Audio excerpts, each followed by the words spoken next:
কি দেখছো জয়া? একটা বাংলা ছবি। বাবা, কি করে দেখো বাংলা ছবি? শুধু প্যান প্যানানি আর ঘ্যান ঘ্যানানি। আমি তো ভয় দূরদর্শন খুলি না। আমি তো আবার কলকাতা দূরদর্শন ছাড়া কিছু দেখি না। তোমার বাপের বাড়িতে টিভি আছে?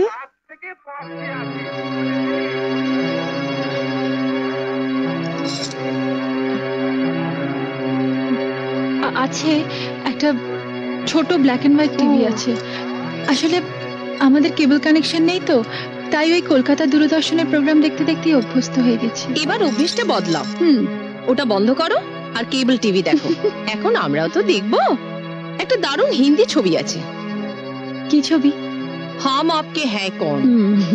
ও, ওই ছবিটা তো কয়েকদিন আগেই দেখিয়েছিল, দেখোনি? দেখবো না কেন, দেখেছিলাম। কিন্তু ও ছবি যতবারই দেখো পুরনো হয় না। আর মাধুরী দীক্ষিতকে দেখে তো মন আর ভরে না, তাই না দিদি? যা বলেছিস।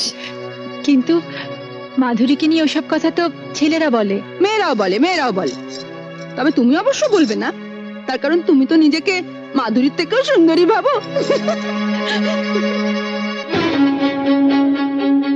আমি ভাবি না মেজদি, তবে আমি জানি আমি কি।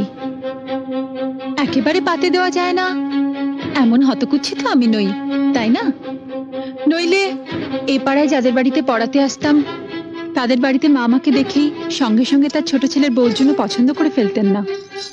আর শুধু কি তাই, বলতে গেলে একেবারে বিনা পয়সায় এক কাপড়ে শাখা সিঁদুর পরিয়ে এবারই ছোট বউ করে নিয়ে এলেন। কলকাতা শহরে তো আর মেয়ের অভাব ছিল না।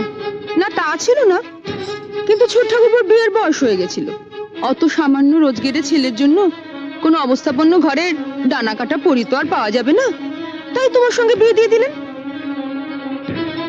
বর্দা মেজদার যখন বিয়ে হয়েছিল তখন তো ওনাদের রোজগার খুব ভালোই ছিল, তাই না? ওনারা কি ডানা কাটা পরি পেয়েছেন? আচ্ছা দিদি, কিছু মনে করো না। তোমাদের দেওরের যদি রোজগার ভালো হতো আর তার যদি বড়লোকের সুন্দরী মেয়ের সঙ্গে বিয়ে হতো, তাহলে তাহলে তোমাদের কি লাভ হতো বলো তো? আমাদের আবার কিসের লাভ?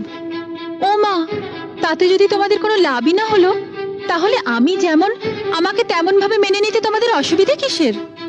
আমি তো তোমাদের বাড়া ভাতে ছাই দিতে আসিনি, বা আমি জোর করেও আসিনি। তাহলে আমাকে নিয়ে তোমাদের এত গায়ের জ্বালা কেন? বরং আমার স্বামী যদি বেশি রোজগার করতো আর আমি বড়লোকের মেয়ে হতাম, তাহলে কিন্তু তোমাদের অনেক অসুবিধে হতো। অসুবিধে হতো? কিসের অসুবিধে? তাহলে এই মুহূর্তে টিভিটা আমিই দেখতাম, আমার পছন্দ মতো দূরদর্শনের বাংলা ছবির চ্যানেল। আর তখন তোমাদেরও আমার সঙ্গে বসে বসে ওই বাংলা ছবির প্যান প্যানানি ঘ্যান ঘ্যানানি দেখতে হতো, কারণ তখন তো তোমরা আর বড় লোকের বউকে চটাতে পারতে না। তাই যা হয়েছে ভালোই হয়েছে, সাপে বর হয়েছে, এইটা ভেবেই শান্তি পাও। আসি, এখন তোমরা মন দিয়ে হাম আপকে হ্যায় কন দেখো।